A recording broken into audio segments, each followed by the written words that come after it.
Hey! Hey, Charlotte, comment ça va? On est comme des fous On est super contents. Vous savez pourquoi?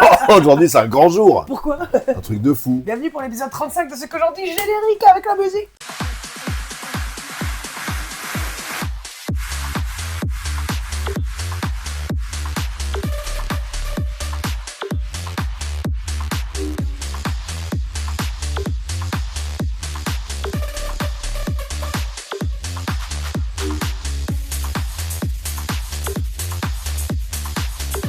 Et les 100 abonnés. Faut que je le dise après? Non, c'est vrai. Bon, d'accord. Ouais, on est super contents parce qu'on a 100 abonnés. Franchement, ça fait super plaisir. Je veux dire, après 2 années de travail acharné, atteindre ce palier de 100 abonnés, franchement, ça nous réjouit. C'était notre objectif, quoi. Voilà, maintenant... Maintenant, go les 200, road to 200 abonnés. Maintenant, on vise quoi? 110? Allez, 102. Donc voilà, ça nous fait plaisir.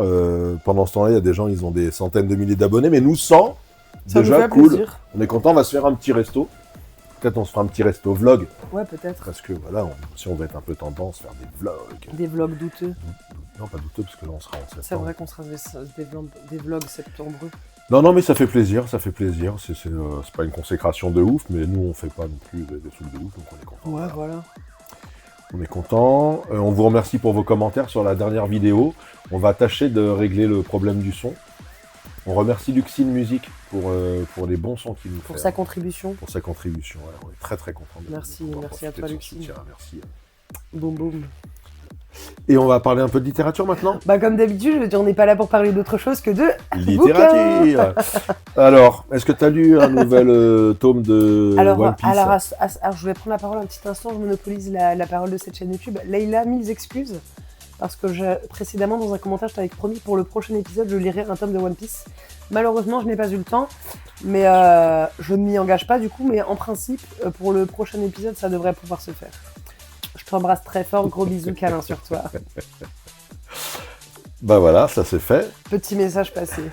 Donc, on a décidé aussi de se limiter à 6 bouquins par épisode. Après, on n'est pas obligé de raconter toute notre vie non plus. À un moment donné, on peut garder les backstage dans les backstage. Le bouquin dont je voulais parler, c'est Abyss Parallèle, tome 1, Utopia, de Serge Robert. Waouh! Mais quelle jolie couverture. Oui, elle est très belle. T'as remarqué? Franchement, ouais, c'est... Hop là. Oh, hey. Joli marque-page. Il est magicien en plus d'être... ouais, et hop, t'as vu, je fais apparaître des marque-pages. Donc, joli et délicace aussi. Wow! Hey. Donc, et puis bon bouquin, donc auto-édité par Serge Robert, du roman d'aventure. Roman d'aventure dans le milieu de la plongée sous-marine et à travers le monde, quoi. Hein. Donc c'est le premier tome. Je sens que ça va être vraiment très très péchu. Donc là, c'est un petit peu le début de l'aventure. Alors ça démarre déjà avec un beau dynamisme, quoi. Donc c'est un garçon qui s'appelle Didier Dorville, qui est photographe et passionné de plongée, et donc qui va faire un tour du monde de spots de plongée. Et il est accompagné d'un ami qui est un petit peu poursuivi par une triade chinoise ou japonaise, je sais pas. Pendant un moment où il fait de la plongée, il a une nana qui était dans le groupe de plongée qui disparaît. Ils vont essayer de la retrouver, et là il découvre un truc auquel on s'attend pas du tout, genre une espèce de cité perdue, peut-être l'Atlantide ou quoi. Et bam, on arrive à la fin. Donc on se dit, bah vivement le tome 2.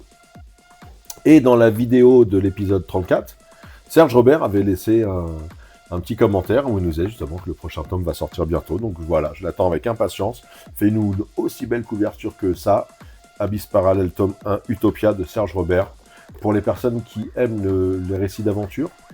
Et puis pour les gens qui aiment la plongée sous-marine, vraiment là, ça va beaucoup leur plaire. Et puis si t'aimes les récits d'aventure et la plongée sous-marine, je pense que t'es vraiment très content de lire. Bah là, c'est pour toi, quoi. C'est pour toi, il faut le dire. On passe à autre chose. Seul sur Terre de Charles Liu.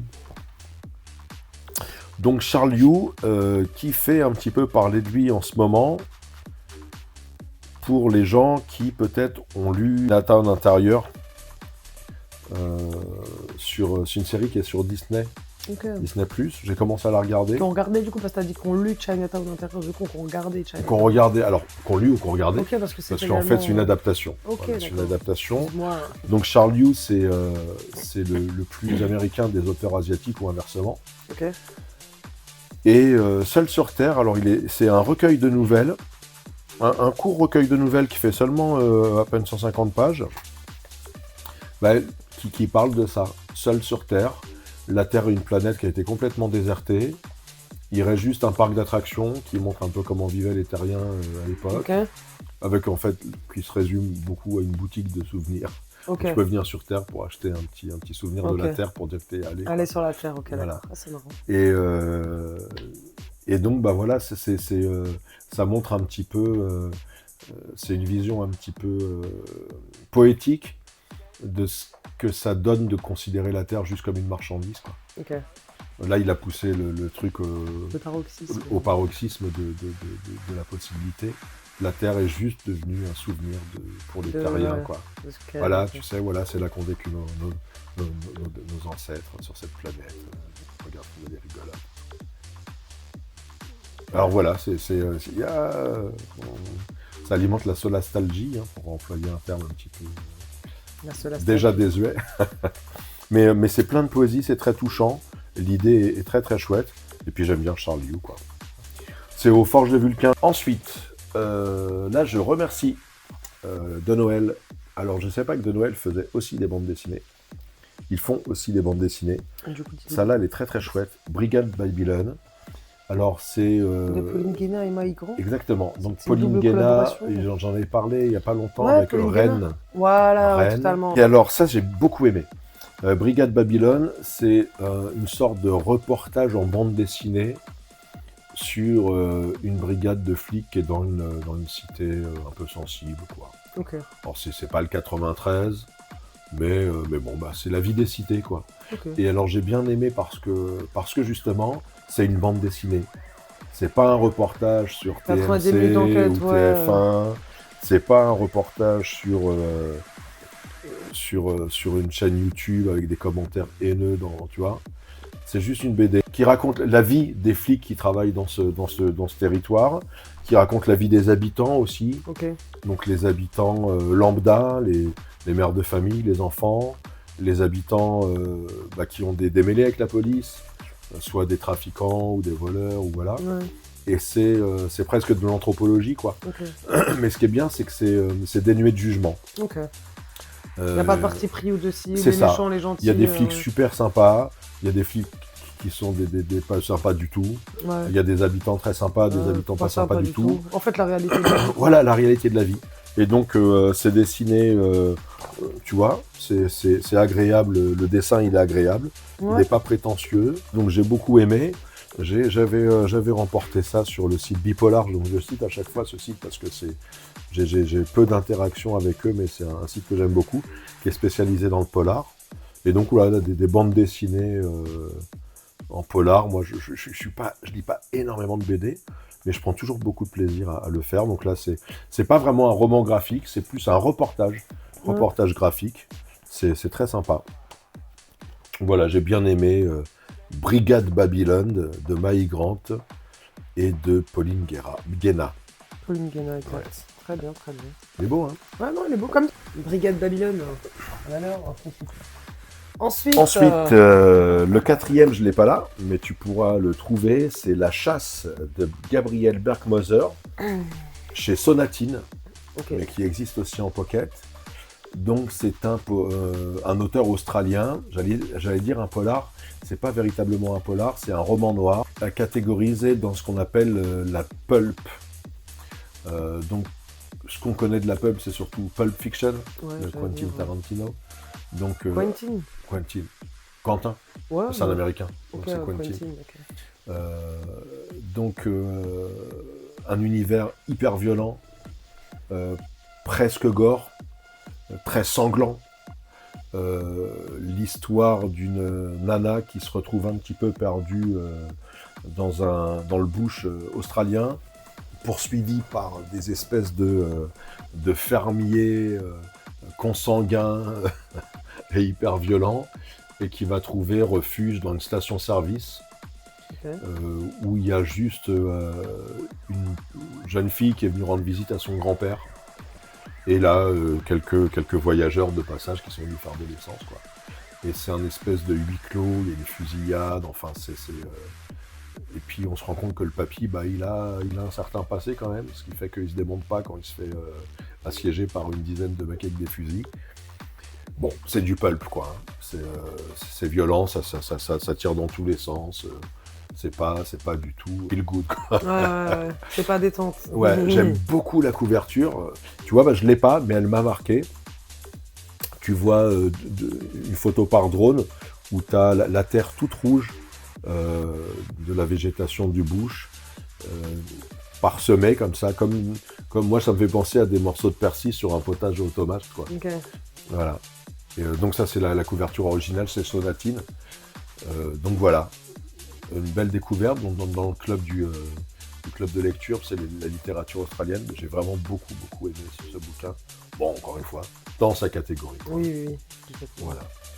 Ensuite, Bernard Werber, lui c'est un petit peu l'auteur français qu'on ne présente plus trop.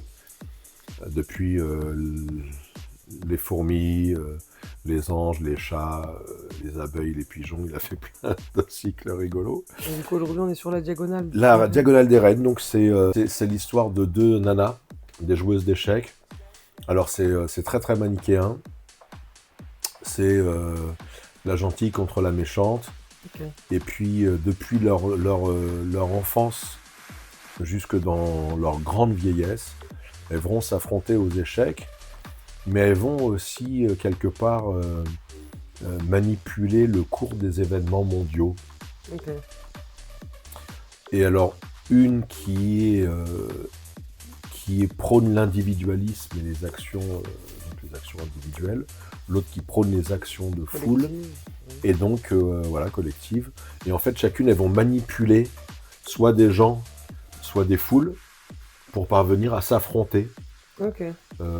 Alors c'est teinté d'un petit peu de complotisme, parce que ça montre aussi comment certains grands événements de société, en fait, ils auraient été orchestrés par un ou plusieurs humains. Okay. Alors évidemment, c'est de la littérature, hein. Mais donc ça accrédite quand même pas mal la pensée complotiste. Voilà. Okay. Alors, je n'ai pas trouvé ça phénoménal, mais ça se lit bien. C'est un auteur un petit peu irréprochable, Bernard Werber. On aime ou on n'aime pas, mais on ne peut pas dire que c'est pas bien écrit. Après, c'est trouver ça un petit peu facile dans la proposition, comme tout ce qui est manichéen. Mais en même temps, tu le lis, tu tournes les pages, c'est un bon petit turner, quoi. Ouais.